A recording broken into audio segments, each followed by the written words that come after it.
Round World.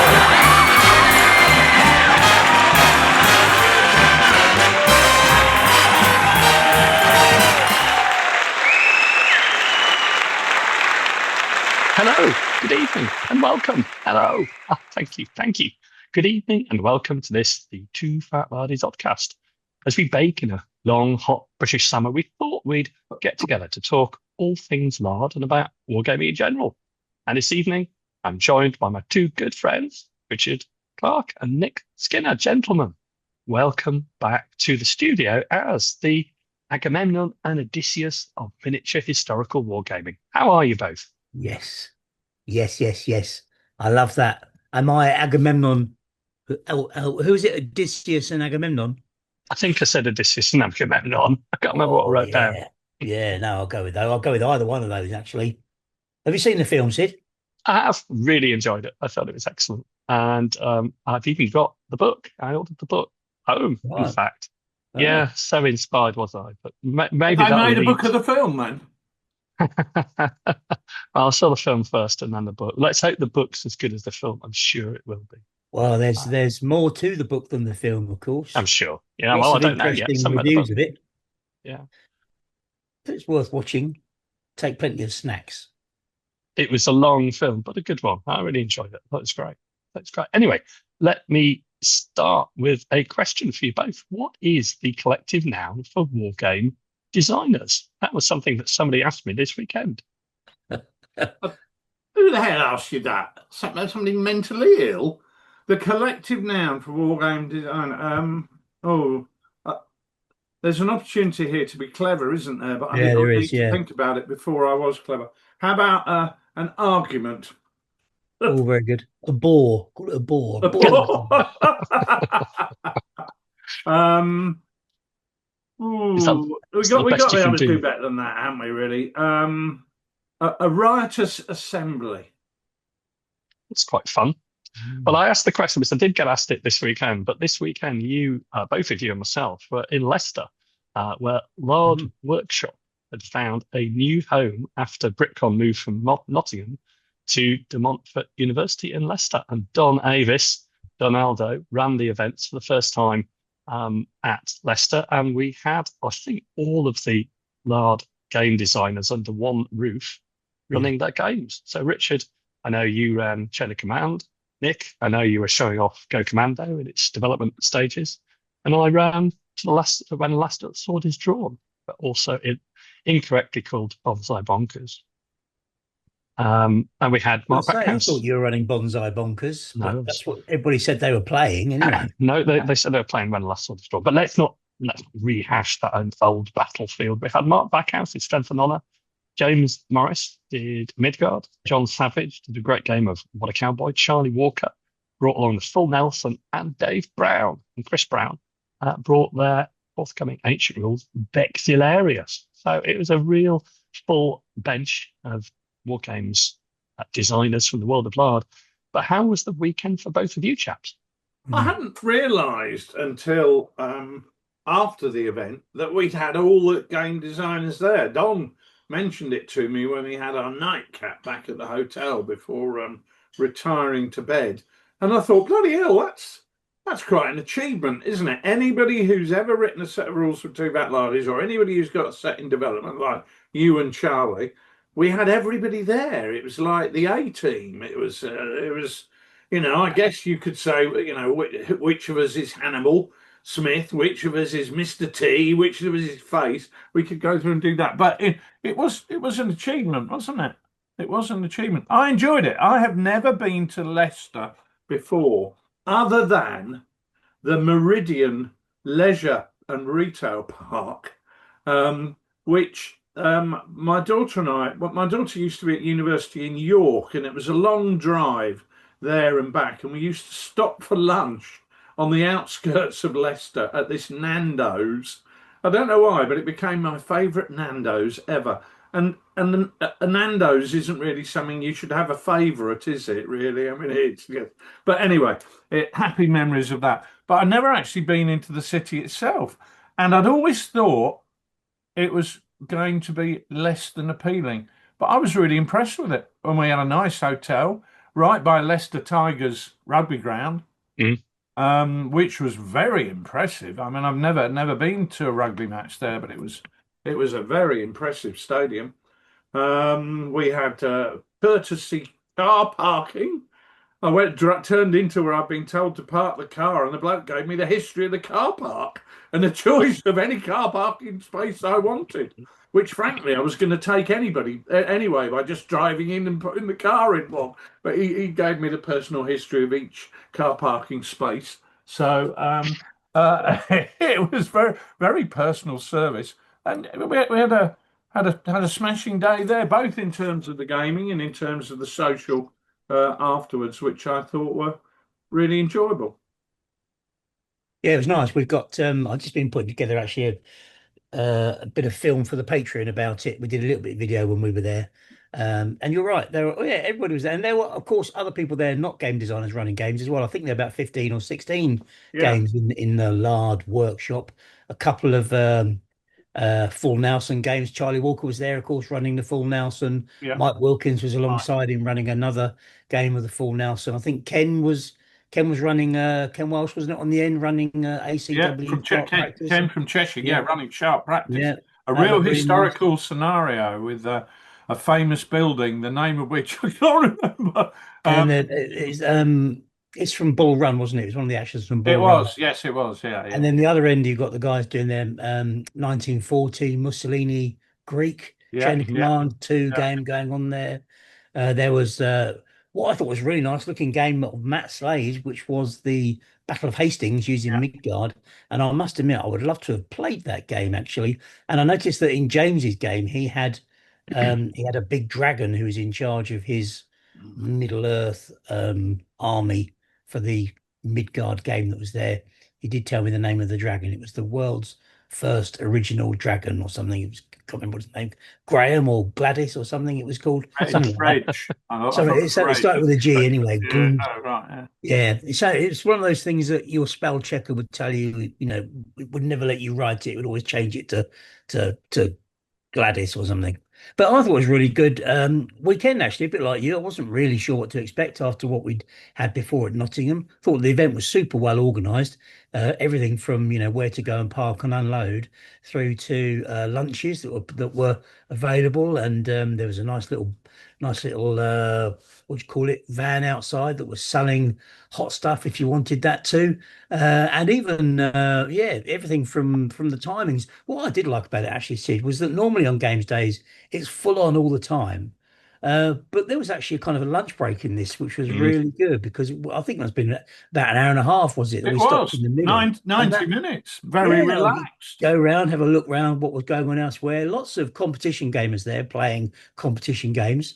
And I think there's a bolt action tournament there as well going on in the other building. So it was lots of gamers there. And yeah, it didn't feel packed. It didn't feel rammed. It felt comfortable. Felt a little bit warm because it was a hot day. But it was nice to see so many friendly faces. And we had, we played. I did Go Commando playtest. We can talk about that if you want to, Sid. But that was good fun too. I spoke to Don this morning, funnily enough, because the game he put on, the Sharp Practice game, he'd asked me if he could borrow my Sharp Practice Peninsula game that I've been running recently with El Peluquero being captured and about to be guillotined by Colonel Odell Dupuis. So he phoned me up and said, I want to get this game out of my car. Can I drop it round at your house? So we had a chat. And what he told me was of the 50 players, and there were more people there because we had people running games, of the 50 players, 15 were complete newcomers. Nice. Which I was really pleased with. And do you know what that is, Sid? That's 30%, mate. Now, well calculated. Yeah, I know. That's a significant number, and I thought it worked really well. In my game in the morning, I had two people who'd never played Chain of Command before, and one of them came up to me at the end and said, "Do you know what?" He said, "I had played Chain of Command before, but when I said I'd never played it, it was because I hated it." He said, and when I played it at the club, he said, I never really understood what it was about. He said, but because you had a couple of new people here, you were talking it through and explaining the sort of design choices and decisions. He said, now I understand it. He said, the reason I hadn't liked it was because it was a game that asks you to do things that you don't normally do in a war game. And he said to me, I've been in the military for 40 years, and now you've explained it to me. It, he said, I was very impressed with it. So I thought, well, it's really good to take somebody who didn't understand it or had never really played it properly and give them an opportunity to learn the game and understand a bit more about it. And that's what having all those different game designers there, that's why having them there is so good, because it gives people an opportunity to understand, not just play the game, but understand what the game's about and what the decisions that were made during design. So I really felt that having those newcomers there was good. I've always said that I think we should have around 20% new gamers at any Lardy Games Day just to keep everything fresh. But also, and so 30% was a big ask, but it worked really well as far as I was concerned. Worked Yeah, really, one of the nice parts of running a game is explaining or discussing with yeah, people rather than explaining when you answer the questions to explain, but really having the opportunity to discuss and talk about why a game is designed in a particular way, or if the game's not yet finished and maybe no game's completely finished, having an opportunity to say, well, how the rules might evolve or might be changed, or I particularly like the fact that when at the end of the game, I asked everyone, well, did you think that the result was kind of fair? Did you think that that went as you'd expected, or would you make any changes? And I always think that's a real bellwether for whether it's a successful game. It's a lot of people say, well, certain things happen during the game which led to the results, or potentially, certainly in the past, people might say, well, actually, you could tweak this or change that. And all of those discussions, I think, are really valuable.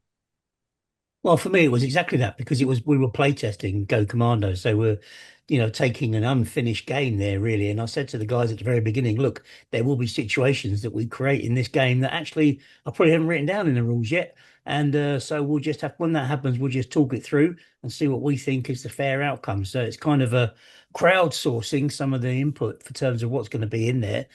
So for instance, this weekend we had to create a rule for somebody throwing a Molotov cocktail at an armored car because, funny enough, I hadn't written that in. So we needed to, we needed to work that through, and that was done very amicably and fairly, and actually and really usefully. And then it's with games like that, of course, what you also want to know is, well, what's the player experience like? Because I think the risk with commando games is that, one player, the commando, is having a bloody great time running around doing lots of exciting stuff. And the other guy is just getting his sentries stabbed and walking around being bored. That's the risk. So we've got to make sure in Go Commando that there's plenty for both sides to play with and play for and to keep them engaged and entertained as well. So it's really nice to talk to the guys and get their thoughts on that. And the good news is that the feedback was, really, really good. And we move on to what will be the next outing for it at Clotted Lard in September. But we had some good fun games. We only played it as two-player, one player aside, and the various phases of the game, explaining it, how it all works, etc. But the feedback was really good. Played in great spirit. Had some terrible dice rolling by somebody in the morning, and some brilliant dice rolling by somebody in the afternoon. So we got a nice balance of things both sides. But you'll be pleased to know, Sid, that the headline is that Hitler's supply of hemorrhoid cream in the first game was destroyed. In the second game, well, his production of hemorrhoid cream was set back by 6 weeks. So it puts the Fuhrer in a certain amount of discomfort. So we had a bit of fun on the way as well. Splendid. That's really splendid.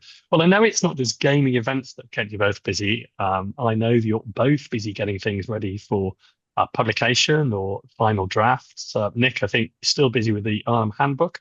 And I know you've also been playing and playtesting the full Nelson. So, Rich, I'd like to take the opportunity to ask you what's coming in the pipeline. yeah, okay. Well, of course, we've just released I'm for, which is a goblet-sized campaign based on 4 Midgard heroic battles. So that's really exciting. Baron's War, historical campaign. I'm very, very busy doing the edit on Vexillarius, which is Dave Brown's classical ancients war game, which Dave had on display at BritCon, Lard Workshop, which actually is a poor joke that no longer works because we called it Lard Workshop when it was in Nottingham in sort of parody of Games Workshop, but now it's in Leicester. and there's no workshops in Leicester, or if there is, it's Bill's car workshop. So it's not much of a joke anymore. But never mind. Full Nelson has kept us very, very busy, very, very busy. I've been doing a lot of number crunching there, looking at my next project for that, actually, in terms of gaming, which has been the War of 1812. Really interesting, eye-opening experience that Mike and Charlie running games at Lardy Games Days, as we've had this weekend, are getting very, very different sorts of questions than we're getting in our playtest group, because they're presenting the game for the first time to players who've never played it before, whereas we're now at the point where we've probably played 40 games with certainly more than 25, approaching 40 with the guys in our playtest group.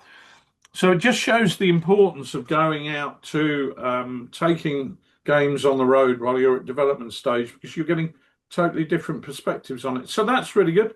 And I'm about to start just getting ready for the play testing for the Pacific War Handbook with Chain of Command 2, because we play tested it for Chain of Command 1.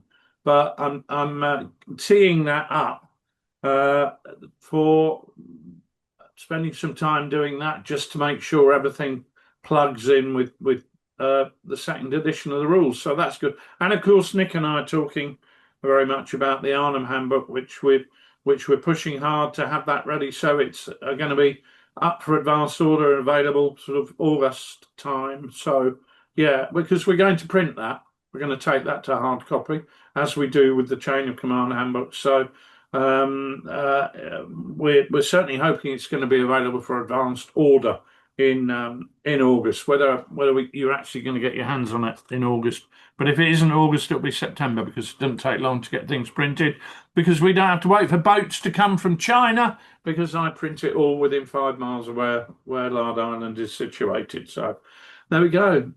Yeah, so very, very busy times. Very busy times. I might have forgotten something. Nick, have I forgotten anything? Well, no, well, I think everything is in there, isn't it? You've Probably. certainly, yeah, we've got, in terms of Arnhem, there's a few challenges you set me to get over the line about who's going to fight, who fights where against who, etc. There's a couple of bits we just want to add into that, which is all good, because it's just going to make it just a bit clearer and deeper for people as well. It's going to certainly make it a lot more pick up and play, isn't it? Yeah, I think so. That's right. They're kind of. It sounds like quite easy questions, Sid, when you say, "Well, okay, this is this unit. Who did they fight on this day?" Well, you sound like that sounds like that's quite an easy question to answer, and it is for 80% of them. But actually, sometimes it isn't easy to say who's fighting against who, because some things are quite confused at times. So some of those things you just have to use your best understanding of what's going on. So a few things we just need to crack through with that. But I think the rest of the stuff you've got there, Rich, is I can't think what else you're working on. Yeah, I mean, I've got people. A couple of people have asking me, what are they going to get hands on an early playtest of Go Commando? Not yet is the answer to that. But I certainly want to get it'd be a massive relief for me if we come out the other side and get Arnhem out. That would put me into the green fields beyond. Good analogy. Good analogy. Indeed. Well, that sounds really busy. So we'll look for an update on all of that next time. But I think probably that's about time for us to move across to the workshop so we can see what each of us has been up to in the creative department. Excellent.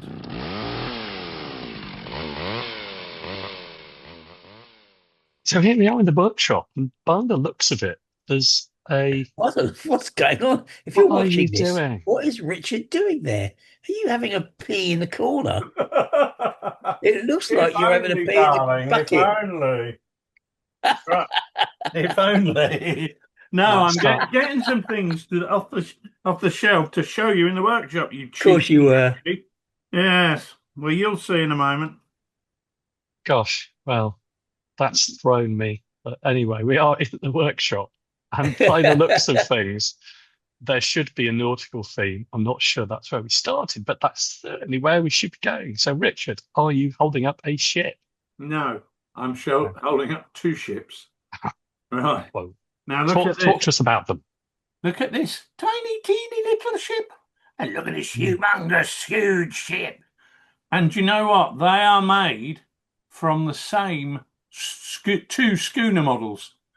So this schooner model used to be on there, and the back end used to be on there. So it's a cut and shut job. I've taken the front end off. So this one has made a really long schooner, and this one has made a tiny baby schooner. Yeah, like a cutter. A cutter, yeah. So what I've done is I've been using basic ships. Hold on, I'll have another pea in the corner. That's pea in the corner. Right, there you go. That's musical. Right, so imagine this. Here's a little Warlord brig. Right, okay. But this isn't a brig now. Hold on. Let me get the proper bloody brig. If I can find one. Great that we're prepared in advance for this. Right. Well, I didn't know you were going to ask us to go to the bloody workshop, did I? No, we've only done the podcast 80 times before or so. Here's a normal brig, right? Okay. That is a Warlord brig, straight off the shelf. No, nothing chopped and changed. This, you can't see that well. I've taken a couple of guns out. It's shorter. So this is like a 10-gun brig. This is an 8-gun brig, 20-gun brig, 16-gun brig. By chopping, cutting, and shunt. Now this is a sloop of war, which has been made by taking 2 brigs, cutting one in half, cutting one in 2 near the back end, cutting the other one in 2 near the front end, and joining the 2 larger sections together. And all of a sudden, I've got a 3-mast sloop of war.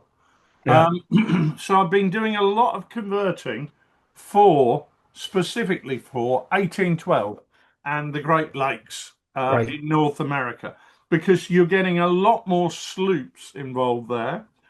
So this arrived yesterday, which is schooners, not sloops, a Black Seas schooner squadron. You get loads in there, about 7.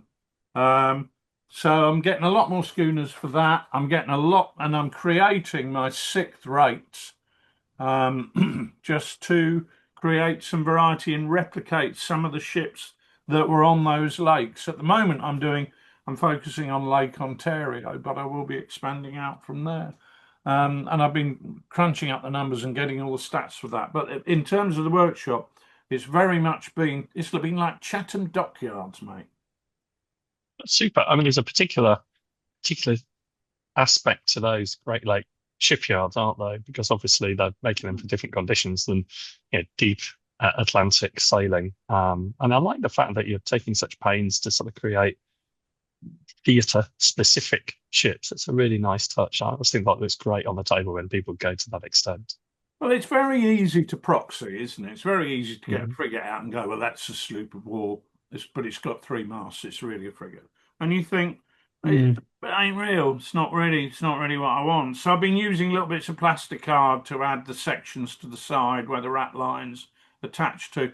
Very, very minimal work in terms of conversions, but it's just about having the guts to start it. There's nothing difficult about it. It's just about holding your nose and taking the jump and cutting these boats in half on the basis that you think, well, hopefully I'm not going to ruin these. Hopefully what I'm going to get is something that's going to be absolutely specific to what I want, and that's what I'm getting. So that's brilliant. I mean, this little jolly boat it's got like 4 guns. It's absolutely perfect for Lots some of of fun. the tiny ships. Yeah, it's different, isn't it? It's different. I like that. You get into the world, you can get caught up in the world of definitions there, Rich, because sloop of wars and brigs and schooners all have kind of specific meanings in the sailing world. And of course, in historical sources, there's some of the terms are almost interchangeable. I mean, schooner tends to be more to do with the rig. But you can get caught up in the detail of some of this. But the good thing is you've got some really good sources for 1812, so it gives you really nice descriptions of what you're trying to create. It's funny actually, because I've been looking at a lot of the plans of the ships that were being built, and and here's a plan of a schooner, here's a plan of a brig, and you think, well, I can't see the bloody difference. Because you can't see the sails. No, that's right. But I mean, things like a brigantine. So what I've done is I've created a ship which has got the front masts of a brig model and the rear masts of a schooner, and there you're your brigantine. They're Yeah. actually structurally there's not a lot different. I'm just using a different sail arrangement. Yeah. So Mm. Yeah. it's been fun to do that. It just gives you a bit of variety. Something that looks Well, I think different on the schooners page. used to be more kind of rigged fore and aft for more Yeah, sort of in yeah, in what's the word, inshore maneuverability. Inshore. yeah, Yeah. yeah, Yeah. yeah, exactly. And that's why I bought the schooner pack, because that Yeah. is packed. Here's one. Here's one I've already done. You can see all these metal sails. They're four and a half. They're all four and a Okay. half. Yeah. And they come in a very easy format. There's your four sails. Yeah. Dead That, easy. that goes at the front, and there's your sort of spanker at the back. Yeah. Mhm. Makes it very easy to just take that and plonk it in your little ship. But there you go, job done. No. So yeah, but really, what this is, they are narrower than the brig model, but I think that's more for aesthetic purposes than anything else. Because when you look at the plans of these ships, then they're not that different. Excellent. Very good. So, Nicholas, what have you been up to? I've had a fair bit of stuff worked up for Go Commandos. It would be making the Bumhole Cooler factory, which has been good fun. So I've got I am a historical gamer. I game historically, but somehow I've kind of with this particular thread, I've stepped into the sort of world of Weird War, which is kind of the uh bit of fun, really, because I know that's where people are going to want to take a game like Go Commando, to do that kind of stuff with it too. So we had the raid on Hitler's hemorrhoid cream factory. In the previous game that we played where was it? OML.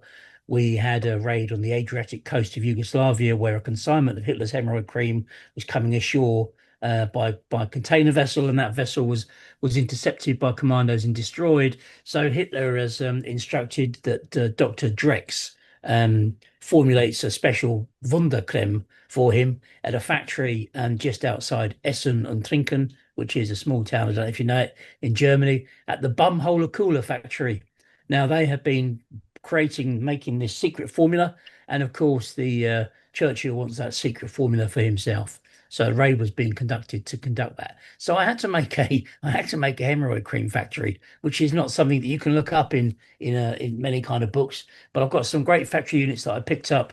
I've got a Jeff Bond ham and jam factory and another factory that I picked up, which is actually an industrial unit from, you can get these kind of Marvel games where you've got American downtown industrial buildings or kind of thing you'd see in Spider-Man or Superman, kind of sort of 60s style American buildings. I got one of those that I picked up a while ago, and I looked at it and it was too big because they're kind of 32 mil Mhm. figures. And I thought, well, actually, I thought I was going to throw it out, but then I looked at it again. I thought, no, it's a brown brick flat top building with kind of high windows around the edge. You know what? I thought that could be the centerpiece for the factory. So I've kind of brought that back into commission. I made a new doorway for it, which is basically it had like a door that was just sort of slipped in between two pillars, so you could slip the door in and out. So I changed that to a more secret establishment looking door with a kind of entry panel and what have you. Just made a cardboard with over painted with some black and then dry brushed. And then I needed, of course, some machinery for the inside of the factory. So I had to go. I actually went on to Etsy and eBay, my old favorite places, to Mm. try and find some weird looking machinery that I thought could go on the inside of the factory. So I got these two things. One was a big kind of vat of ointment of some kind with a big kind of transformer tower, and I bought that. And the other one looks like a kind of giant football with big air what do you call them?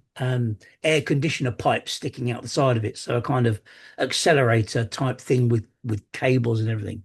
And some guys in hazmat suits because I thought, well, if you're making a hemorrhoid cream, it's going to be a toxic environment. So we need some guys to work in the factory as well, wearing the hazmat suits. And they were kind of fairly modern figures, again, picked up on eBay or Etsy. But I painted them in a kind of 1940s garb. So they look more like they are kind of fitting for 1940s, not for a Bond game. And of course, I'm never going to use these again ever, but it was quite fun to put them together. And the other thing I got for them again on Etsy was a group of guys, 3D printed. They were I guess you'd call them commandos of some kind. I can't remember what they were sold as now, but they all had Thompson machine guns, and I thought, well, they'll do perfectly for World War II. But they were all wearing gas masks and frogmans, so they look like they're kind of raiding a.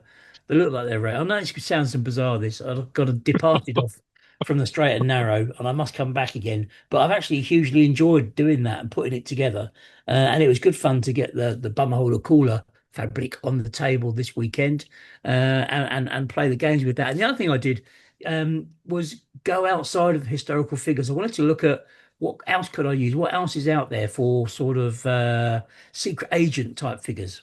So you get sort of kiss kiss bang bang ranges, but I looked also at Cthulhu, some Cthulhu figures that work really nicely. I'm also looking for resistance type people, people that are armed with rifles or pistols, or just people that look like they drive a truck in a flat cap, those sort of figures. So I picked up quite a lot of those. Probably have got about 20 or 30 of them over the last month from various sources across the internet. Some of them will be great. So there was a guy, I had one guy I think he came with a shepherd's crook, but he's now got an MG42 because it kind of fitted that he carried, instead of having the shepherd's crook over his shoulder, I could give him an MG42 thrown across his shoulder, and he's going to be great because the next thing I'm going to do is put together some Cretan guerrillas for some games in the action in the mountains in Crete, because I was inspired by that when I was out there on holiday. So putting some resistance forces together for that would be quite fun too, with a nice simple palette because it's browns and blacks really out there for the hills. So I think I'm kind of quite excited about how nice even I might be able to make them look. On the understanding that most of them are going to be conversions. But the other thing it's done is I needed some fairly simple bog standard Germans, and I went back to Foundry. I've already got some Foundry Germans.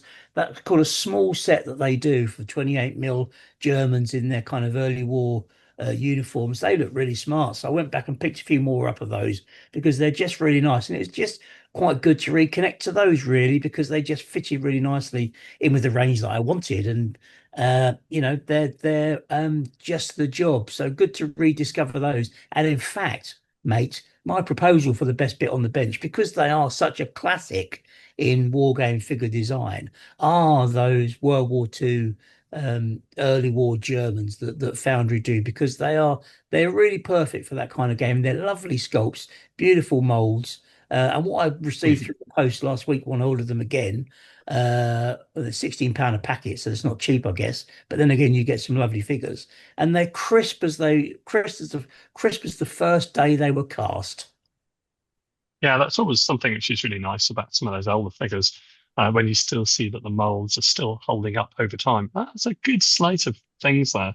From my point of view, I've been doing more terrain for Japanese wargaming, and in particular, I've been really having fun. Although they didn't appear at Lard Workshop because they're not quite finished yet. Although I've done the village, I'm now doing the villagers. And very similar sort of process for converting older figures. So I've got a guy with a fishing rod. I've got various sort of people carrying things. And these are sort of villagers to sort of get in the way, that's civilian. So very much in theme with your sharp practice sort of developments, Rich, which is really something we talked about last time. I know you've posted on the Patreon blog about the interaction between players' units and players' characters, and what we're going to call non-player characters, NPC civilians, people getting in the way, just civilians, but also administrators, third-party commanders who may be senior to the players' figures on the tabletop. And I thought all of those things were very much on trend for the things that both of you are trying to do in your own games. So I thought that would be quite fun. Talk about maybe towards the end of the summer as to how we've got on with our various different games involving those types of figures. Yeah, it's interesting actually. I've run a couple of games recently with which were designed specifically so that Colonel Oedipus, the French chief of intelligence, would interrogate the captured El Peluquero, the Spanish guerrilla leader. And it was almost impossible to envisage a situation in which he would not be doing that interrogation, so we could play test the rules. But the players have contrived on 3 out of the 4 occasions that we've run the game so that the interrogation never happened. El Peliquero escaped of his own accord when his jailers looked away for a moment. El Peliquero escaped when, unbelievably, some Spanish militia charged down a hill of their own accord and bashed the guards on the head and liberated. But we did get one game at BritCon, which Don was running, where the interrogation took place, and El Peliquero instantly sung like a canary. So it wasn't the most satisfying play test of the interrogation rules that we'd had. But there we go. That's the importance of creating a system that tells its own narrative. You're not trying to conform. We did a game at the club last week where it was, as I say, almost impossible. Odo de Pis was coming up the road with a large unit of gendarmerie. The French dragoons had El Peliquero captive in a forge, a Spanish blacksmith's forge, and they saw the big column coming up with Odo de Pis, and there he was, only 40 yards away. So the dragoon commander decided to leave El Peliquero in this forge and nip out into the vineyards to form a skirmish line. El Peliquero naturally, or the player commanding him, took advantage of this and legged it. Now I could have said, no, you can't do that. He's shackled to a desk or something. But I thought, no, you've got to allow the game to dictate what happens. I shouldn't, as the umpire, I shouldn't be changing the narrative to suit me. So I let him run off, and actually, Odo de Pis came up, attempted to tackle him to the ground, but El Peliquero, despite the tribulations that he'd been through, whacked him one, and the intelligence colonel crumpled to the ground, and El Peliquero legged it into the hills. Game over. So, and to be fair to El Peliquero, Rich, El Peliquero, we've never seen a large column coming up before. Probably not. No, he's a guerrilla leader, not a leader of. His name gives his heritage away. I can't remember. Is it the hairdresser? Is he the barber? Google it, folks. All right, fine. Well, his right-hand man actually is a brilliant name. He's called Penepequeno. And you think that sounds like an absolutely brilliant name. That's him. That was him. He would certainly never have seen a large column. Right, yeah. Don, who was running the game, decided to do a translation of all the Spanish names that I'd given. So he types in Penepequeno. My God, it says small penis. And I said, Don, these names were not meant to be translated. It doesn't work like that. He should have just said Dudley Moore. Yeah. Yeah. But no, so anyway, that was good fun. And getting that right in terms of trying to deal with those interactions between player characters and characters who, I hate the term non-player character, but let's live with it because you kind of have to, don't you? But it's how they interact, I think, is really interesting and adds even more to the story. I think there is a point there, isn't there, between curating a game as a games runner or games master or umpire, whatever you're going to say, and more impartial mechanisms that you'd expect in a miniature figure war game. And I think that is a very fertile area to refer to before, because do we expect our war game rules, our miniature historical war games rules, as Nick would mention, to really have impartial mechanisms which are triggered by actions? Or to what extent do we expect and accept that curation by a games master or an umpire is taking place in a miniature figure war gaming, very similar to a role-playing game? We're going to park that thought, I think, because that is a good one for a next big issue. And in the meantime, we're going to go to best bit on the bench, because I know we all potentially had one. So we're going to go to Richard first, best bit on the bench. Quickly, I think, because we have a big issue to consider. What's this? Looks like a fine saw, Richard. No, it's a file. But watch this. Sorry. And hold on. And a fish slice. There you go. Now it is a fine tooth saw. Wow. So I bought this little tool because Inspector Gadget. because I want it, yeah, and I've got loads of gadgets. Look at this. An even finer tooth saw. What I wanted to do was cut up these ships, but I wanted to do it surgically and neatly. So I didn't want to damage the ships. So if I got the old, even the junior hacksaw that you can get, that's got a fairly thick blade. This is so thin, it's like a wafer thin blade. So I went onto Amazon and I found this, and I'll look it up now so you can find it. It's called a Magic Box 10-in-1 Model Mini Handsaw Set, Interchangeable Craft Saw Tool Set with 2 needle files, 8 mini blades for cutting branches and model making craft tools. So there's a lot in there. So these blades are about 3 inches long, and you get all the different bits and pieces. But what it allows me to do is to get my little ship and surgically cut it in half, and then put, well, not half, because that would be pointless, because you'd have 2 halves the same. It allows me to surgically cut it at a relevant point, so I can then create different combinations. So I reckon this is a brilliant little tool. It's really, my wife asked me to do a small, you can get some heavier duty blades. I mean, this one, for example, is for metal cutting, which is a bit thicker. My wife asked me to do a very small job in the garden for her yesterday, because she's got this ridiculous sign that says Elizabeth's Garden. I mean, what? If a random gardener comes into the garden and starts doing work there because he's not sure it's not his garden, that apparently will put him off, and he'll go, "Oh, this isn't my garden. I won't do this work." But why she needs a sign up saying Elizabeth's Garden when it's patently obviously her garden, I have no idea. But there we go. But the one she had looked like it should have been stuck in a plant pot. So it was basically a sign with a pointy bit out the bottom. She said, "Can you cut the pointy bit out the bottom so I can hang it up on the fence?" And all right, okay. So I use this incredible tool, and it allowed me to do it with surgical precision. So I just put Magic Box 10-in-1 into Amazon, and it's given me Marvin's Magic 60 Greatest Magic Tricks, $34.99. So I don't think that's what we wanted, but I don't think that, although there are probably some very good tricks in there. What did you say it was called? It's called Magic Box. It's one word, 10-in-1. Magic Box. Maybe that makes all the difference. Yeah. It does make all the difference. I've gone straight to it. Yeah. $10.99. Yeah, look at that. 2.6 inch, 2.6, 2.5 inch, 2.28 inch, 2.28 inch. I mean, look at these blades. Incredible, isn't it?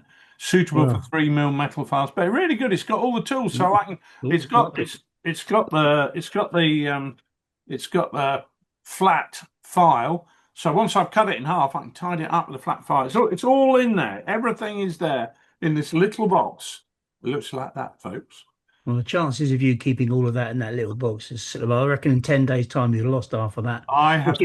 Sydney, which is why the Wargames Foundry Germans are the best bit on the bench and have consistently been high performers since they were first launched. I bought this, whatever year it was. I bought this on the 27th of June, and it has retained itself all in one place ever since, because I've been using it a lot. So, Richard, just say again, what is it? Just where people can find it precisely. Right. Cool. Go on Amazon and search for Magic Box, one word, 10-in-1 model mini hand saw. But just put Magic Box 10-in-1. I mean, Christ almighty, I can't be anything else called that, can there? Very good. Okay. So people can have a go and see what they think. And Nick, you had your early war Germans. Foundry Germans, mate. Foundry Germans. Well, actually, any of the Foundry World War II range are excellent. I've got their partisans as well again, because they're I love the proportions of them. Very good. And I have Sarissa Japanese fencing. So I use these at Lard Workshop, and they were really nice. Now, Richard described them very uncharitably in a rude word that we won't describe them, but he said that they looked like they'd been put together by an idiot. That wasn't the word I used. The word I used it wasn't. Was worse. Yeah. Let's move on. But actually, they only look quite flimsy, and they're made from MDF. Once properly mounted, they are really very good, and they can get them in single or double kind of railing size, and they're really good for delineating different ways to basically fields. But I think in the miniature war games, one of the main uses is that they can delineate sort of passages that figures need to move around. I mean, obviously you can move over them or even through them, but it's interesting that all of the different players followed the paths which are outlined on the game by reference to the fencing, which I thought was quite interesting. It looks quite nice. It looks very much kind of Japanese as opposed to just European hedges, which obviously don't look right. And they're pretty reasonable. You can buy them for really about £18, and that will give you more and more fences than you ever are going to need. So, but they that's my weren't a bid fence. on. They weren't a fence. If I built that in my garden, it would be 2 6'6" uprights with one piece of 4x2 going across between them. So it would mark a boundary. Or it's the type of thing that if you were a fisherman, you'd hang your nets up on it to dry or hang your fish up on it. Well, that's certainly it's not something a fence. Because if I'm playing football in my garden and that's my fence and I kick the ball, it looks more like a goal than a fence, that you just go through it. Well, maybe so playing football, but playing miniature war games, nobody went through the fences. But I do take your point, Richard. It looked a little unusual to me, but I think it does the trick on a war games table. But anyway, I will find some fish to array on there, possibly near the pond I've built. But anyway, best bit on the bench. I'm going to vote for your 10-in-1 miniature box, actually, Richard, because I have found that, and I think that looks really quite interesting. And it's not a very expensive item. I've got it for $13.99. We sound like we're on QVC here, but we do, or Swap Shop. But I'm voting for that as well, because I know that Skinner is going to vote for a load of figures you can buy off the shelf. At least what I bought does work on a bench. The bench. It's designed for the bench. Sid will be using it for his toenails. I can see that. No. Well, disgusted of East Cheam. His manicure. Pedicure. Anyway, enough of that nonsense. Let's move on to our big issue. So I won. You did win, Richard. Congratulations. Richard, you came first. You won. That's a big issue. Favoritism in war games. Placating people with huge egos. That's our big issue for today. No, that's nonsense. Our big issue is because in recent weeks... Hold on. I built some headlands as well. We don't know about them. Right. He's already given it best bit on the bench. If you can't put your, looks like. It's a bit of polystyrene cup. If you can't fit your workshop items carefully into the space in the podcast, he's going now. If you can't fit your things into the right space, you can't just come and show people something like a small child. Show and tell. Headland. Look at that. Oh, look, just because you're going to be grumpy unless we give you a bit of airtime. Richard, please talk us through your headland. I made it out of blue foam. What I did is I cut it up, and then I got my little fingers and I pinched out all the bits to tear it out. So it looks like a rough cliff face. It looks quite dark on this film. And then I flocked the top. And it works really well. I just sprayed it black. And it was just a cheap and cheerful way of making headlands. That's right. So we've now been joined by Rough Cliff. Nice. Yeah. Great. Rough Cliff. Rough Cliff. Great name that would be. It's a country and western. Sounds like a country and western sex pervert. Rough Cliff.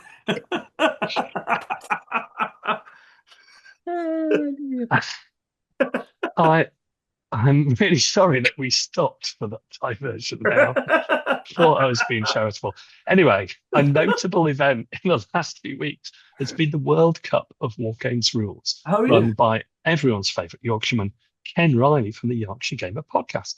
So this is a really good, fun event played out over many weeks with people nominating the rules that they like to see in the contest, and then running through a qualifying round into a knockout right through to the final. Now, when all the votes were counted, it was pretty competitive. And the final was between Midgard and Chain of Command. But interestingly, 3 years ago when it was last held, Chain of Command and Sharp Practice were in the final, and once again, Chain of Command emerged from the winner. So I think all of us watched this, but Nick, I think you were probably more than many of us glued to your computer screen watching the votes come in. Was I? Well, I did. I kind of picked up on it periodically on as it went through. But I think it was interesting, the range of rules that were on there. Also the support and the passion that people put into voting for their sets as well was really interesting. But I think this concept of some rules seem to be around a long time in that list, and some rules don't. And we just thought that'd be an interesting thing to talk about. I thought that the thing that for me is important about it, and nothing's really important about it, but the thing that was interesting about it was that we exist in an industry where, in a hobby, and from our point of view, in an industry where how well the things sell, how well is a game being received. Well, we know which rules sell well, we know which rules keep selling well, but there's no way of judging that in terms of whether people like it or not. When people buy a set of rules, they take it away, they play some games with it, but they never go, just to let you know, Rich, we're still playing after 15 games and we absolutely love it. You've got no idea what happens when those rules leave, and it's one of the few opportunities there is to judge whether what we're doing has got any value whatsoever. Yeah. And it is lovely when people vote for your rule set, and so I got quite into it. Actually, I wasn't that bothered at first, and then somebody made a bit of a sort of remark that I thought was a bit negative, and so I put out a rallying call on the group for that particular set of rules, misquoting the quote from Henry V about Englishmen, a gentleman in England now dead, and all that shall think themselves accursed that they were not here. And I reworded it based on the comment that somebody made. I can't remember exactly how it went, and just as a rallying call, just for a bit of a laugh, because I actually thought their comment was quite funny, and I honestly can't remember what it was, but it was something about being fishy or something like that. I can't remember. Anyway, I thought it was a bit of a laugh, and once I'd done that, I thought, this is quite fun. And that sort of got me hooked. And then I followed it through right the way through to the final, and it's for a games designer, there's nothing nicer to hear than that people are enjoying your game. So that's why I felt it was a bit interesting, because it's I don't know, a windsock that tells you which direction the wind's blowing. Yeah, it's a great bellwether, I think, and that's something which really came through. But I've got to say, what interested me most was that we're obviously first some really quite recent new rules in the competition, but it tended to be the older established rule sets that really got the votes, and probably include Chain of Command and Sharp Practice in that, although obviously Midgard is more recent. So the last four included to the strongest as well as Sharp Practice, as well as Chain of Command. So 3 of the finalists were over 10 years old. Some of the other rule sets which were being voted on were even older. We had things like the DBA, I think, was in there, Rapid Fire. Certainly a couple of the ACW rules were definitely of a veteran vintage. So it's clear that while we like to see new rule sets, we do appreciate the old favourites. And what I thought we could discuss as part of the big issue is what it is that gives some rule sets longevity, while other rule sets probably burn quite brightly when they first come out for a shorter time, but then tend to be consigned onto the bookshelf, really probably not to be played again either regularly or maybe even not at all. So with that in mind, Nick and Richard, what did you think about the longevity of some of the rules which are in Ken's World Cup? Well, I thought it was encouraging, really, because I think, we listen to a lot of podcasts where people are reviewing new rule sets, and there's tremendous enthusiasm when they come out. We look at some magazines in the hobby press where all they seem to be doing is, not some, maybe one, who knows, where all they seem to be doing is bigging up the latest new set of rules and creating a huge amount of hype. And then you never, 6 months later, you don't really hear about them again. And you just think, whilst magazines obviously have a job to do, and telling people, if you buy Autocar, you expect them to be talking about the new cars that are becoming available. So that's by definition what magazines are going to be doing in the hobby press, talking about new rules. But what I felt was that it shows that wargames generally are actually a bit more discerning, and they don't just go with what's bright and shiny and new, and that they do have their favourites that they keep coming back to. And I think that's really positive, because it just shows that we're not really reinventing the wheel. What we're doing is we're moving forward organically. As tastes in rules change, they tend not to do so by Olympic leaps each time. It tends to be more a case of moving forward gradually as tastes change.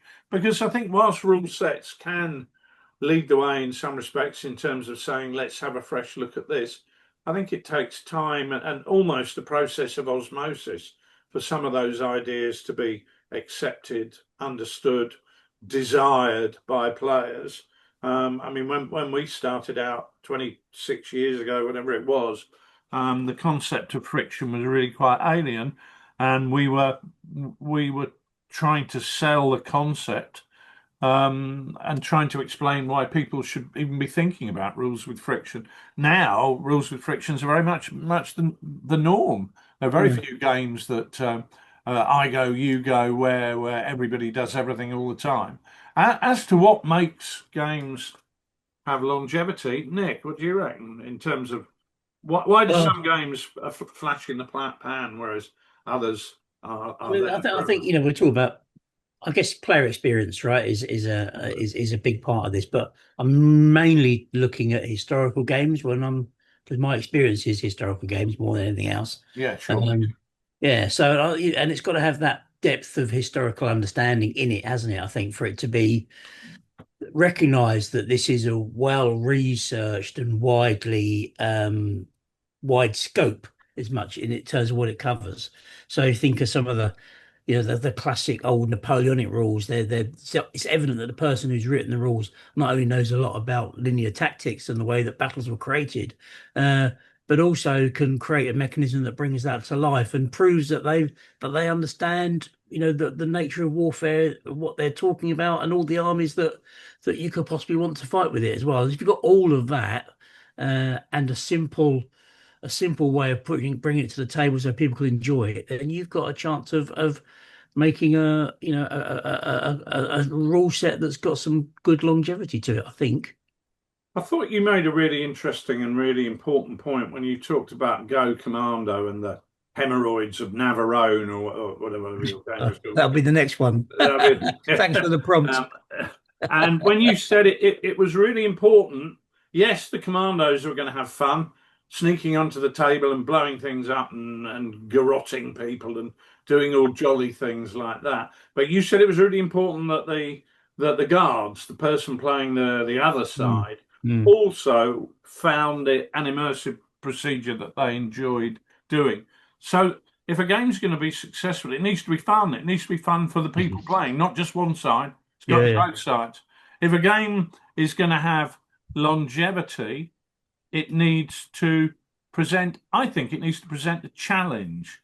I think a game where, remember, I'm sure a lot of us have done it over the years, where you played a game like, Return to Castle Wolfenstein, where you're on your PC and you're there and you're going through the different levels and you're shooting up the Nazi scientists, and then suddenly you find out that there's werewolves or monsters involved, and you find yourself going through the process of dealing with them. And as you play each level, you get to the end of that level, and then you never go back to that level again because you're on to level 2. Then when you get to level 27, the game ends. You're never tempted to go back and do it again because you finished it. You finished the game. When we're creating a tabletop war game, we're not doing that. And the way you used to play those video games was actually by learning the sequence in which you did it. You weren't actually getting better at it. You were simply learning the sequence. I know that when I go through that door and pick up that book, that 3 Germans with submachine guns are going to arrive in the corridor and start shooting at me. So what I have to do is pick up the book and duck down behind the desk, move to my left, then they'll start shooting, but then they'll come into the room, and at that point in time, I can shoot them 1, 2, 3 as they come through the door. So you're learning to play the game in sequence. That's not a challenge. That's simply repetition and learning by rote. What we need to do in a war game is make sure that the game itself presents the challenges, that it's never the same thing happening. And I think that's where a tabletop game is so much more immersive and so much more challenging than a video game, because you get that a different result every time, different game every time. And in order, that's where I got quite frustrated with some of the what was going in the World Cup. So people critiquing other rules that they've sort of, you could tell they've given up on. You just think it's a real shame when you kind of, it's like going to play golf and then you keep hitting the woods, keep hitting the ball in the woods. So you say, well, actually, golf's a shit game, and I'll go do something else. You've got a choice, haven't you? You can either learn how to play golf, or you can just give it up. And to some degree, there's a bit of that goes in with war games, isn't there? You can actually, some war games need a bit of that. You need to develop and think about your tactics and how the game plays before you can say that you've mastered it. Other games, you can play crazy golf, or you can play the British Open, and the rules kind of will sit in that same kind of range, won't they? I'm not saying that Chain of Command is the British Open. In fact, it's more like crazy golf in some regards, on some occasions, some of the games. But it could be both. And actually, you can, I think, certainly with some of the games we've done, like Water Tanker, for instance, you could certainly say Water Tanker is the kind of crazy golf end of the spectrum. But actually, you also see people that are playing it from a very historical perspective, and it's kind of what you want to put into the game. Where do you want the game to take you? Because the game's a vehicle that you can use to take you wherever you want to go. Yeah, I mean, I've played Chain of Command with it, where there's been a windmill involved, and I guess that's fairly close to crazy golf. But yeah, I thought one of the downsides, I wasn't going to talk about this actually, but you've touched on it. I thought one of the downsides, it was that sad downside about the World Cup, is that basically Ken had rattled the keys, and then the troglodyte naysayers emerged from the sewers to throw in negativity. Why is that getting a vote? It's not historical. Why is that getting a vote? It's a crap game. And you just think, honestly, well, do you know what I think? Honestly, I shouldn't say what I think honestly, because it's. Do you know what? We're in a hobby that is a relatively small hobby, and historical wargaming is relatively small. And what we should be doing is promoting it and presenting it as a positive experience, not going around telling people that they're not doing it right because they're not playing a set of rules that I like. So, but let's move on from that. I think more importantly, in terms of what makes a game burn brightly, I think you see an awful lot of games that are really, really hyped up to the nines, really, really overhyped, and it makes people think they're buying in and getting experience A when actually they get experience B. I think some of that is due to the very modern trend of saying that games should have a very low barrier to entry. You don't really have to learn these rules. You just get playing because it's really easy to learn. And you go, that's great, that's fine, but that's a bit like throwing a ball against a wall and catching it. You might throw the ball against the wall 100 times. At the end of which you think, actually, I'm not going to waste my time doing that again because it wasn't very enjoyable. There wasn't much of a challenge in it. And after 100 times, I'm really good at it. What you should then do is go and play baseball or go and play cricket, where you're actually bowling a ball or pitching a ball at somebody else. And what they do, when they get involved, is they change the dynamics of that because human beings are being introduced. You're throwing a ball, but it's a very different experience. And I think that's what war games need to do. They need to forget the bit about having a low barrier to entry by making the game utterly simple and banal. They should be trying to make the game relatively intuitive to learn, but to maintain the challenge of a game, maintain the interest level by making sure that it's that horrible cliche, but it is true, easy to learn, difficult to master. I don't think many of the games which were in the top 12 or whatever they were in Ken's list of war games were in any way, but those sorts of. No, of course not, and that's why they're in the top 12. That's why they're in the top 12 for precisely that reason. Anybody who was in the top 16, has pretty much won that competition, because it doesn't matter whether you come first. It's the fact that lots of people are enjoying your game. That's your own personal victory. I would also say that, those briefer games or those smaller games or those quicker games, not necessarily quicker, but, they do have a place. There is an introductory game, or there's a game which it has its right place, which doesn't need to be particularly complicated. I mean, not every game needs to set a series of detailed historical puzzles or require real historical insight to be able to perform well. I would really question the sort of the suggestion that rules, their longevity is based solely around, the complexity of play or being difficult to master. Who said that? I think you just did. No, I didn't say complexity of play. I said you did say difficult to master, though. Difficult to master in terms of it's always a challenge each time you play. I'm not talking about difficult to master in terms of learning the rules. I'm talking about impossible to master in terms of saying I win every time at that game. There's a difference, though, really, between chess and Ludo, there isn't.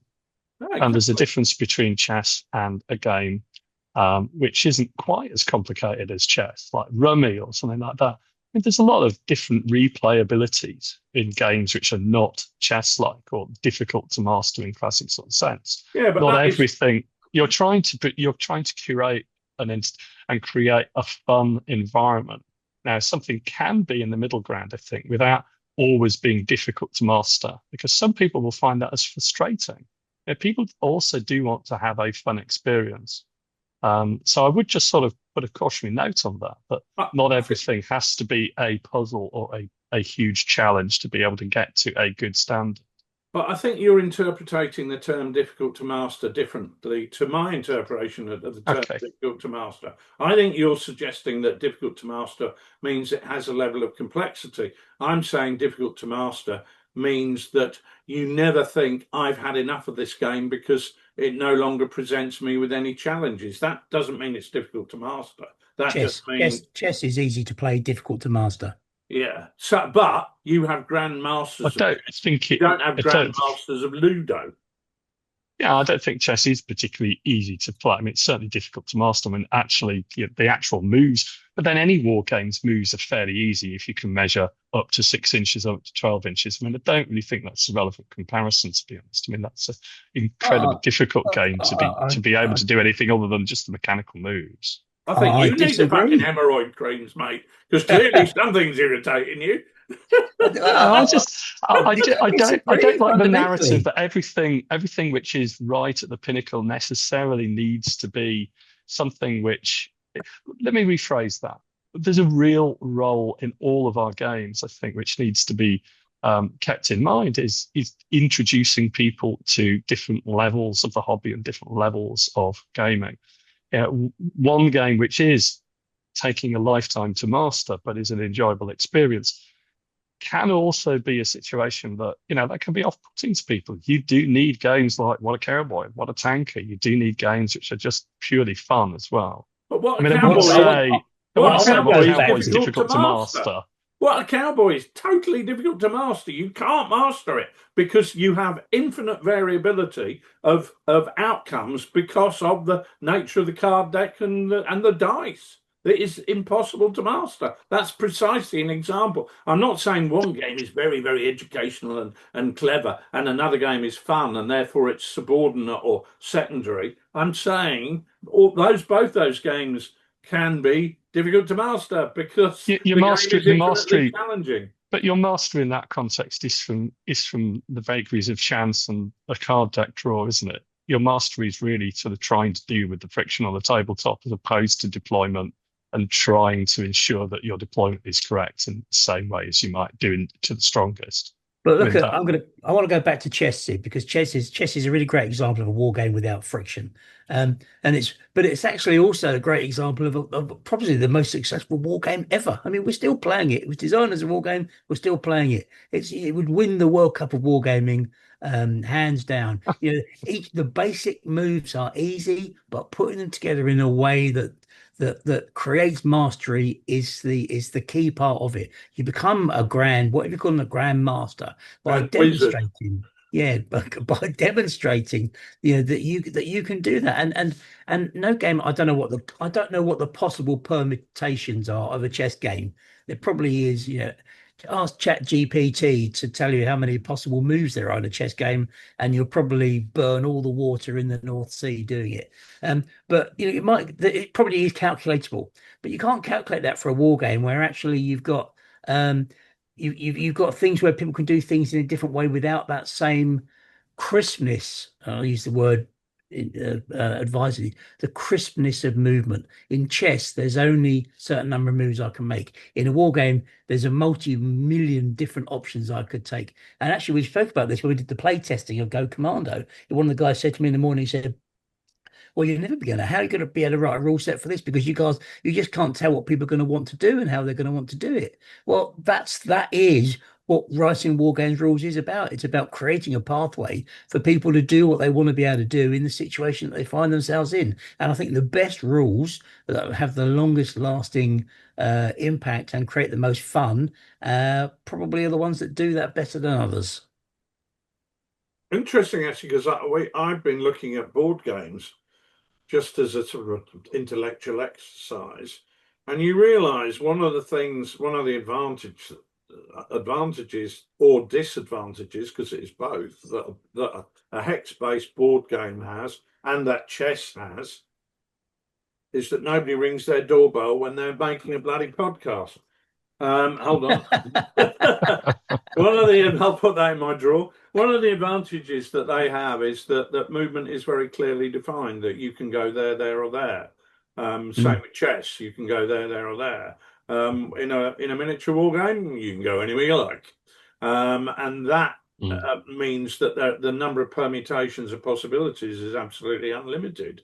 Whereas and that makes life an awful lot easier in terms of game design when you're on a hex-based board game or a grid-based system, and also all the terrain within that hex is universally the same. Yeah. Whereas in a war game, I can be in that garden and behind the wall, or in that garden and not behind the wall, or in that garden and whatever in the outside carsy. But just to play devil's advocate for one moment, that's true of all miniature war games which are based on a non-gridded system, isn't it? But despite that, some miniature we're talking about longevity, we're talking about the rules that we like.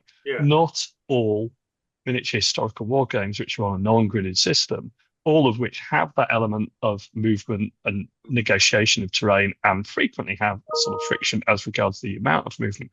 Not all of those are going to be the classic sort of games.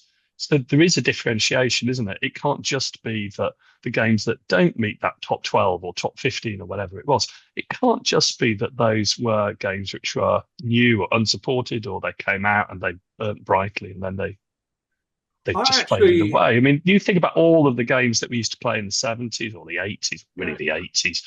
Not all of those games have made it. Now, all of those games did have elements of friction in, whether they called it morale or friction. They all had a negotiation of terrain on the tabletop. Is it just, there is a difference, isn't there? Because those games were not the games that people really wanted to see. Now, the difficulty, I think, on this podcast is we can't really call out which those games are. Which we probably could offline. But I don't think we need to, because I think it's broader than that. Did you ever watch Father Ted, Sydney? I did. Do you ever remember Father Ted and Father Jack and Father Dougal doing the 3 ages of Elvis? Where they're I don't remember that. No, I don't remember. Well, Father Dougal was the young Elvis. Father Ted was the sort of middle-aged Elvis, and Father Jack was the elderly Elvis in his Vegas years.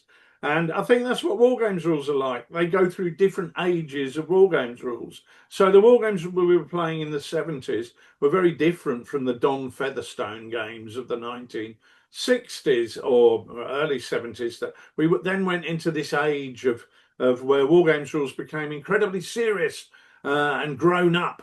because they got, but clearly whoever was designing them was fed up with people saying, "Oh, you're playing with toy soldiers." So they decided to make it very worthy and very scientific and very clever, and they started using centimeters because they were far more scientific measurement, and started using percentage dices and things like that. But what happens is you then move on to the next age of war games design, where it becomes a lot more asking different questions, and people no longer feel the need to prove how important their games are. So you don't get games which have casualty tables that look like they're a sort of numerical version of the periodic table and are just as unpleasant to use. That's you don't have to talk about specific rules, but we all know that some rules are popular because they are the rules of the moment. Do you remember a group called the New Seekers in the 1970s? They were very popular. They produced a schmaltzy sort of vile musical nothingness. My father liked them. Nobody would like them today, but they were appropriate for that point in history where people were going, "Oh, we really want something schmaltzy and nothingy and pulpy and bleh." But then people said, "Actually, we don't want that any longer." And that's what happens with war games rules. You go through different generations, and I reckon we're coming up to about the 6th generation of war games rules. It might be the 5th, but who knows. But what happens is that people abandon the last generation and move on to the next generation. Doesn't matter what rule set it is, but it's a rule set that now belongs to today. Well, the other thing I'd say, and it's a bit blindingly obvious, but I think we probably should say it, is that if you look at what's successful and what has that kind of ability to last a long time, and the things that get the votes, they tend to be for the big periods that remain popular.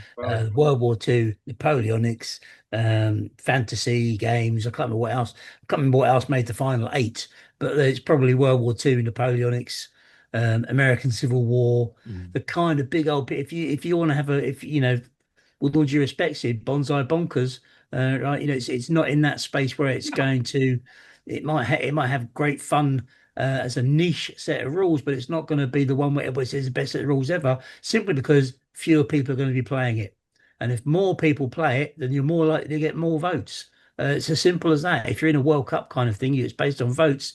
You want more people voting, and the more you want more people voting, you want more people playing. But more people playing, you've got to be producing rules into the big areas where people want to play games. And obviously, we don't launch a rule set with the objective in mind of doing well in a popularity poll. But it is an important commercial factor about rules as well. Is if you're going to think, well, something's going to go through the market, it's going to be who's going to buy this, who's going to actually be interested in taking this forward, and they become the people that pick it up and adopt it and take it into the future and say how great it is. Once you've released it, it's kind of gone from you, and it's what the people make it after that. You can support it to a degree, which is what we try to do, but really, ultimately, the longevity is down to them and their tastes.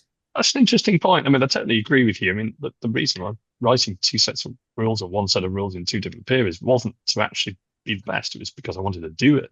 Yeah, but it's interesting that the best set of rules I've ever played of yours, Rich, is Cop That, because that actually, as regards what it required the players to do, simulated and replicated so much to almost like haunting degree the process of the British General Staff in the First Boer War. I mean, that was an incredible set of rules. That would be in my top 5 of all set of rules and all games. I've always said this to you, but that's nowhere near the World Cup of Wargaming. So there is something in longevity. But I think you're right, Nick. There is something also that these are popular rules for popular periods, and they have stood the test of time. I would question whether they are the best sets of Wargames rules. I mean, I think Chain of Command does both. Nobody's saying. I've already said that all the rules that were in the top 16 have won. None of them are better. It just happens that more people voted for that on the day. None of them are better. They're all great rules, and anybody in the top 16, the whole point is the vote isn't telling me it's better. The vote's just telling me that people are enjoying what we've created. It just might get a few more numbers than another set of rules on that particular day. All of the rules that are in that top 16, maybe third, I don't know how many rules are in it. They are all successful, long-term popular rules. The rules that don't get into it, they're more the flash in the pans, and we can look back and go, "Hey, I remember that set of rules, and they were really, really hyped up." Hang on a minute. Hang on a minute. Isn't so? This is a discussion for another day. Isn't it really a question of who, and is it just totally subjective, which are the best set of wargame rules? Because I think what you're saying is that this is a selection of great wargame rules, but it's not necessarily the best. No. Are we even interested in finding the best? See, what's the best drink in the world? Oh, I know it's a subjective thing, isn't it? Totally. What would you say then? If you were about to be almost certainly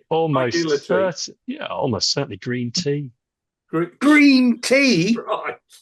What I'm embarrassed to be here. Nicholas, if you were about to be executed by guillotine, and they said, what would you like to drink? What would you have? I'd have a green tea, please, Rich. I don't believe you. What would you have? There we go. What would you have? To drink? Oh, what would I have to drink? I might have a really nice red wine or just a simple pint. Lovely. If it's a hot day, I'll have a pint of lager. Thank you very much. I'd have a very long pint. For me, pint of Carlsberg is, and a lot of people argue with me and say it's a terrible beer. I love it. It's the best beer in the world for me. But I wouldn't for a minute say it's the best beer in the world for either of you. But I certainly wouldn't choose green tea. But it just shows the best thing is totally subjective. That's why I got snarky when somebody's going, these rules are crap. No, what you're doing is presenting your preference as though it is a universally held fact, a universal fact. It isn't. That's why I was so annoyed. What you're really trying to say is, I don't like that game. That's a perfectly legitimate comment to make. I don't like that game for these reasons is an even more legitimate point, because at least you're explaining why you don't like it. But to say that is the most crap game in the world is bollocks. And it's unacceptable. For me to say Carlsberg is probably the best lager in the world, I wouldn't be the first person to say that if I'm honest, but it's clearly bollocks, but it just suits me. Very good. And I've tested that theory many, many times. Well, we will return to this, I'm sure, in our post bag, which I'm sure will be bulging after this. But that's probably all we've got time for of this big issue. Now, what's the conclusion? What gives games longevity? I haven't got a conclusion yet. Well, I don't think any of us necessarily have a conclusion, because I think what's it's the point being here? Well, I would say so. Longevity has to be obviously popular. It has to be played by a large group of people. It probably helps if it's a popular subject, but I think it's time and again people have gone back to a set of rules that they really enjoy. They've always had fun with. It does pose challenges, but it's not, I don't think, something which you would approach with being a scientific set of rules. It's not necessarily a set of rules which is complicated to play, but it does sustain repeated replayability. And I think one of the things that we have mentioned, or just briefly, it gives a really plausible, interesting historical outcome for people trying to recreate historical miniature war games. It gives a result that people can think, yeah, I'm attempting to recreate history in a respectful and plausible way. And it's something which also bears the weight of historical research, which is placed upon the rules and the game which is on the tabletop. I think all of the rules which Ken chose do that. And that's why they're all suitable for the World Cup of Wargame. They're not exhaustively the only rules to do that. I mean, demonstrably, that's not the case, because there's loads of rules that didn't make the cut, which I think are really excellent rules, not just by both of you, but by other authors, over the course of the last 30 or 40 years. But I do think that longevity, which exists for the rules that he chose, is that, they continue to be playable because they are really good sets of rules. They're well written and they're well represented by current players. So that would be my answer. You've just given us 12 factors there, Sid, that combine to create something that leads to longevity, or makes it more likely that you have longevity. Of course, you could have all of those factors and it doesn't get longevity, which means there must be another factor in there. There is. Are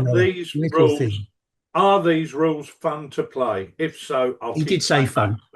It's so fun. I think he said 8,000 things so that everybody lost sight of it. Well, he doesn't like to upset people. He wants to make everybody feel included. Hold on. Everything can have longevity. Hold on. Oh, Lord. Ultimately, what gives things longevity ultimately is the passage of time. Without the passage of time, you don't have longevity. So there you are. I mean, one example would be WRG Ancient 6th Edition, a game that I know we played a lot in the 80s because it was really representative of the game which was there. Was it really fun? Well, I had a lot of fun games with some fantastic people over time, but I wouldn't have said that the set of rules is fun. It's hard work. So that probably wouldn't have been in the top 5 or top 10 of my World Cup of Wargaming. I think fun, and I think also creating through a fun, dynamic history. I mean, those for me probably the two, if you wanted my two top choice of what is longevity or what creates longevity in a miniature war game. I used to have a mini metro. One of my first cars in a mini metro, and I love that mini metro. It's fantastic. But if I walked out the house now and you said to me you're going to go and spend a week driving that around, I'd say fuck off. I'm not driving that old shit. Give me. I've got this. I've got this wonderful new car now on the drive. At the time, you can have great games playing whatever games that you want to play, and you can look back on them and say they were fantastic games. I really enjoyed them. Do I want to play them now? No, thanks. And that's where we all began, actually, wasn't it, Nick? When we that was replayed a game that we hadn't played for a long time, we got it out and thought, let's play that again. We had a fabulous time. That was 26 years ago, 27 years ago, whatever it was, and we went, wow, we used to enjoy this, but this is not where we are now. And that was the genesis of Two Fat Lardies, interestingly enough. I think fun and continually presents you with a new challenge every time. I think it's as simple as that. Forget all the rest. That's my feeling. But at least we've come to a conclusion in that. Sydney's got his 1,800-word essay. I've summed it up in 12. Time for a green tea. Time for a green tea, indeed. I mean, this is a meaty subject, as I was saying before you demanded an answer, Richard. I'd be really interested in what people who are listening think about this. What thoughts do you have in respect of what makes a game a classic, what makes a game so popular, and also potentially what do you think makes a game initially popular and then turns out to be a bit of a flash in the pan. But I do think it's a really good process for sort of thinking about what we want in games. It's not just you can never try and bottle lightning, as they say. But I do think that over the years we have really enjoyed some games, and we try and recreate that going forward, let's say. But I think that's all we've got time for tonight. So let me end by thanking you all for listening. Thank you both, Richard and Nick. And then we can ask Roger Barraclough to play us back with a less controversial tune. Nick, sorry. I was just going to say, do we want to say about what's coming up? Oh, we can do. Yes. Or is this the extra bit? Is this the extra bit that goes on the end? What's coming up? I think we probably should talk about what's coming up because we've got some more games days approaching, haven't we? We've got Clotted Lard in September for a start. Yeah. I think that there's at least that one. And Ebor Lard in September. And Ebor Lard is coming up. Whenever that is, I'm not quite sure where that is. When that is happening. We were hoping to go to Crisis in not in Antwerp, in St. Nicholas near Antwerp this year. In fact, I told the tin soldiers that we'd be going.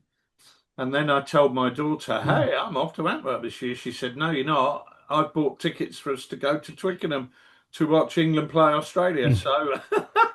So that was the end of going to Crisis. But we have therefore decided we're going to go back to Arnhem again, haven't we, Nick? And we have. We're going to be at Arnhem the first weekend in October doing some more games at the Airborne Museum there. We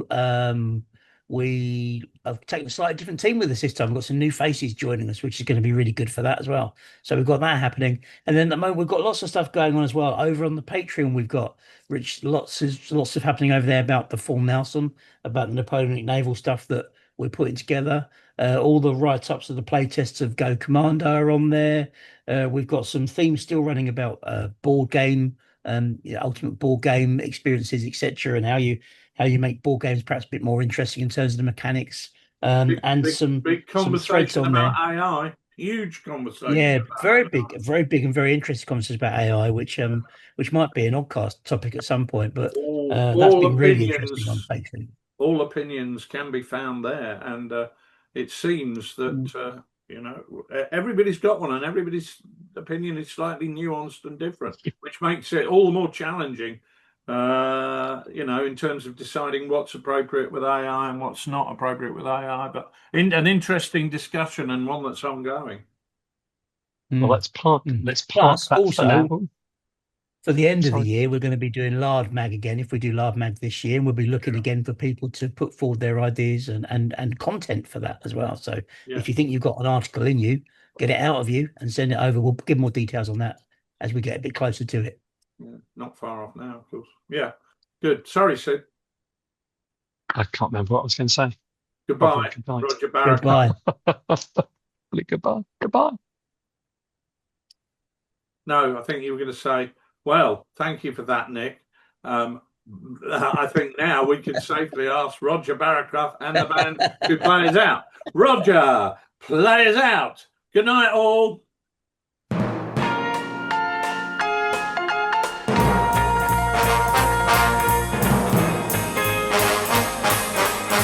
In tonight's show, Sydney Rumble, joined by Nicholas Skinner and Richard Clark. Music by Roger Barraclough and his band.